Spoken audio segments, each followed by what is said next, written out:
Selamat hari Selasa teman-teman. Kita bersyukur kita boleh bertemu kembali di dalam PA online GKA Immanuel Malang.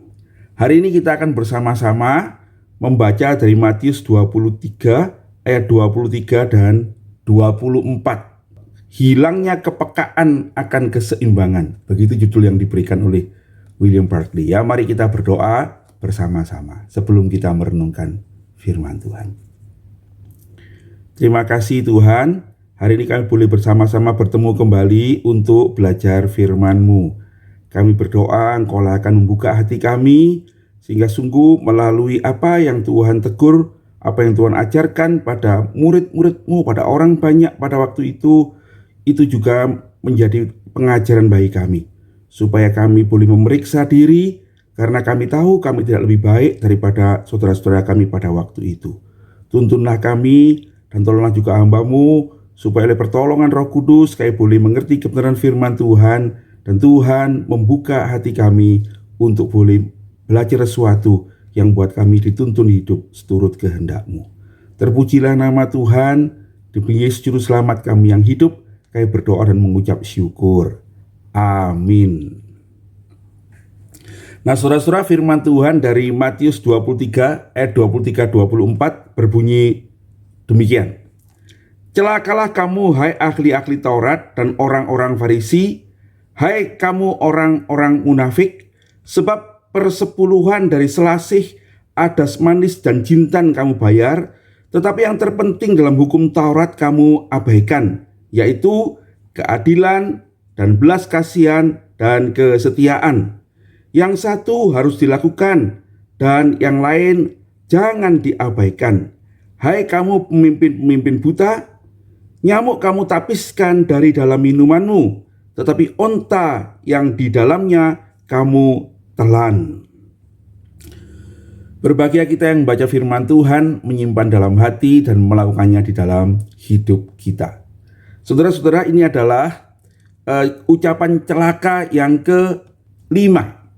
Dari bagian ini kita dibawa untuk memperhatikan satu hal yang penting dalam kehidupan orang-orang Yahudi, yaitu tentang masalah persepuluhan.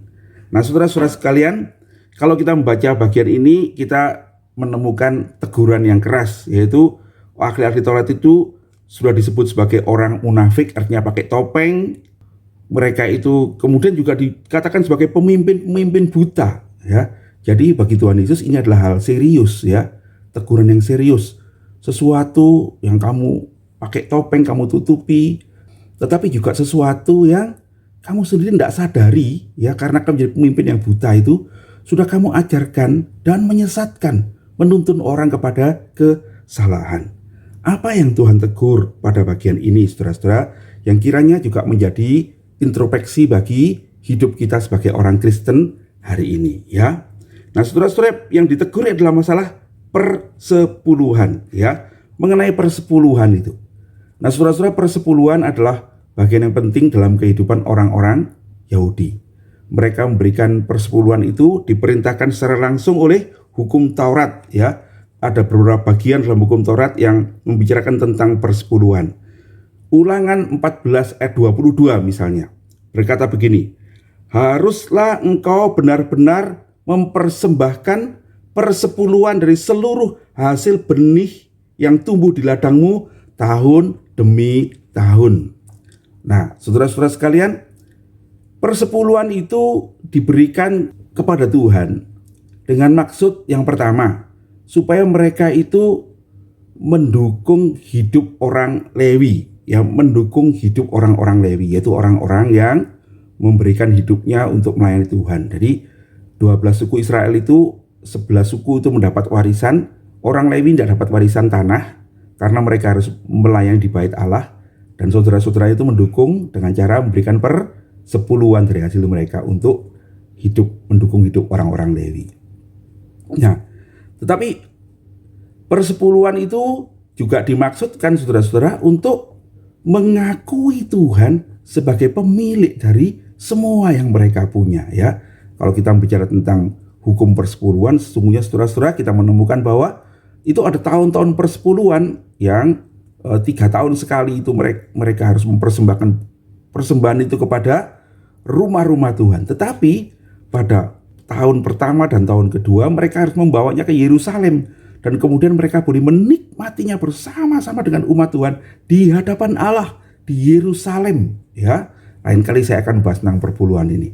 Nah, saudara-saudara, pada intinya adalah itu adalah tradisi yang sungguh akan membangun sebuah bangsa, solidaritas, dan kemudian juga membangun sebuah kesungguhan untuk mengakui kedaulatan Allah dalam hidup mereka. Nah, saudara-saudara, karena itu perpuluhan ini penting, ya. Nah, Tuhan Yesus mengatakan persembahan perpuluhan ini kamu lakukan dengan baik. Kau mengikuti apa yang dikatakan dalam Imamat 27 ayat 30. Berkata begini, demikian juga segala persembahan perpuluhan dari tanah, baik dari hasil benih di tanah maupun dari pohon-pohonan, adalah milik Tuhan. Itulah persembahan kudus bagi Tuhan. Mereka dengan setia memberikan semua hasil tanah mereka dan ternak mereka berikan perpuluhan, ya. Nah, orang-orang ahli Taurat itu yang membuat aturan yang kita baca tadi, ya, dikatakan begini, saudara-saudara, barang-barang yang dipersembahkan selanjutnya dijelaskan dalam hukum Taurat. Dalam penjelasan itu sebagai berikut. Semua yang dapat dimakan, yang dapat diawetkan, yang memperoleh makanannya dari tanah adalah yang layak dijadikan persembahan persepuluhan. Dan ketetapannya lebih lanjut adalah, maka dari adas manis orang harus mengut 1/10 dari bijinya, daunnya, dan batangnya. Nah, saudara-saudara, begitulah ditentukan bagi setiap orang untuk menyisihkan 1/10 dari apa yang dia terima dari hasil tanahnya dan ternaknya untuk Tuhan. Nah, saudara perhatikan, kemudian ada cerita tentang ada adas manis, ada selasih, hal-hal yang kecil sebetulnya yang dibayarkan. Nah, saudara-saudara, kalau kita tahu selasih itu biji-bijian, ya. Saya baca begini dari William Barclay, ya. Selasih, adas manis, dan jintan adalah bumbu dapur yang tidak pernah dapat ditanam dan menjumlah besar. Jadi orangnya hanya menanam sedikit saja, dan ketiganya itu dipakai untuk masak.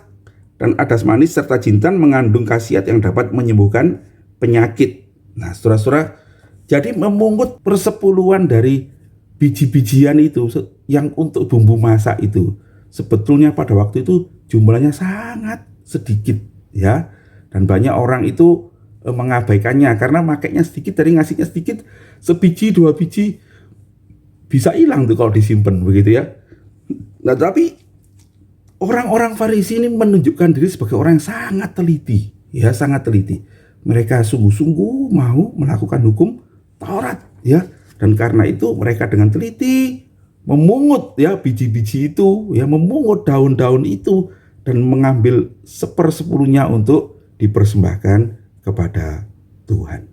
Nah, saudara-saudara, jadi baik enggak mereka dalam melakukan ketaatan ini? Baik, ya. Nah, tapi apa yang ditegur oleh Tuhan Yesus? Nah, dikatanya, kamu teliti melakukan hal yang satu sisi disuruh oleh firman Tuhan, ya. Jadi ini bukan kesalahan, saudara-saudara. Ini adalah menunjukkan kesungguhan mereka melakukan firman Tuhan, menunjukkan kasih mereka pada Tuhan. Tetapi yang terpenting, nah katanya, ya, dari hukum Taurat itu kamu abaikan. Apa itu yang penting, saudara-saudara? Dikatakan di situ adalah keadilan, belas kasihan, dan kesetiaan. Nah, ini adalah 3 hal yang paling penting dalam hidup orang Yahudi, ya. Firman Tuhan mengatakan, apa yang diperintahkan Tuhan kepadamu? Itu dalam kitab Mika, ya, dikatakan begini, bukankah engkau harus berbelas kasihan? Kamu harus hidup dengan adil, dan kamu harus setia mengikuti Tuhan. Nah, saudara-saudara, jadi kalau kita bicara tentang keadilan, itu adalah sikap mereka terhadap sesama. Mereka harus memperlakukan sesama itu dengan baik, tidak boleh berlaku sewenang-wenang. Mereka harus menghargai hak-hak orang lain, dan mereka harus memandang orang lain itu sebagai sesama ciptaan di hadapan Tuhan. Begitu, ya. Itu penghargaan pada keluarga, pada masyarakat. Bahkan ada aturan-aturan dalam firman Tuhan yang menghargai musuh-musuh yang ditawan, ya, tawanan itu. Mereka tidak boleh diperlakukan sewenang-wenang, sebab mereka adalah juga manusia ciptaan Tuhan. Nah itu ya. Yang kedua itu mengenai belas kasihan. Nah saudara-saudara sekalian, perjanjian lama itu mengajarkan sesungguhnya belas kasihan pada sesama, saudara-saudara ya. Dikatakan bahwa orang itu kalau berhutang kepadamu dan dia memberikan tanggungan, misalnya salah satu nih contohnya, tanggungannya adalah jubahnya. Malam hari dia belum bayar ini, tetapi malam hari kalau tidur, kalau dia tidak pakai jubah itu dia akan kedinginan. Kamu tahu itu seorang miskin. Maka firman Tuhan mengatakan apa? Kembalikan jubah itu. Biarkan dia memakainya untuk istirahat, untuk tidur, menjadi selimutnya. Dan kemudian baru kamu, kalau dia besok belum bisa bayar, pagi-pagi dia boleh memberikan lagi kepadamu untuk jadi jaminan. Tapi kamu harus menunjukkan belas kasihan. Bahkan sesungguhnya mereka tidak boleh mengambil bunga dan sebagainya ya. Tunjukkanlah kemurahan hati. Kenapa? Tuhan selalu bilang, karena aku ini murah hati kepadamu. Tuhan selalu ingatkan apa? Kamulah dulu budak di tanah Mesir, ya.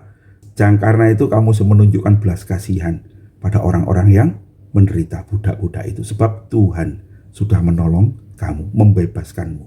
Nah saudara-saudara, belas kasihan itu sampai hari ini menjadi ciri khas orang Yahudi ya.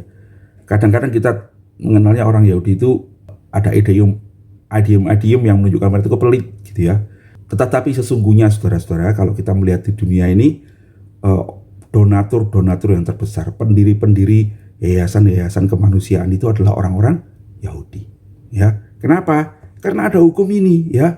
Belas kasihan itu penting sekali, ya. Dan yang terakhir, kesetiaan. Kesetiaan pada siapa ini? Kesetiaan pada Tuhan, ya. Orang Yahudi selalu percaya pada Tuhan itu setia, ya. Sungguh besar kasih setiamu Tuhan. Rahmat-Mu pun tak berkesudahan. Selalu baru setiap pagi. Besar setiamu. Nah saudara-saudara, kata besar setiamu itu menunjukkan bahwa kesetiaan Tuhan itu seperti gunung yang tidak bergerak. Karena itu orang Yahudi sangat mengerti Allah itu setia kepada mereka, menjaga mereka, dan mereka itu dituntut untuk setia kepada Tuhan. Shema itu yang terdapat dalam Ulangan 6 ayat 4 itu merupakan semacam ingatan supaya mereka selalu setia kepada Tuhan. Dengarlah hai Israel, Tuhan itu esa, Tuhan itu Allah kita. Kasihlah Tuhan Allahmu dengan segenap hatimu, dengan segenap pikiranmu, dengan segenap akal budimu, dengan segenap hidupmu. Saudara-saudara, itu mereka ingat setiap hari dan dibaca setiap hari. Orang-orang Israel berpegang pada kesetiaan itu.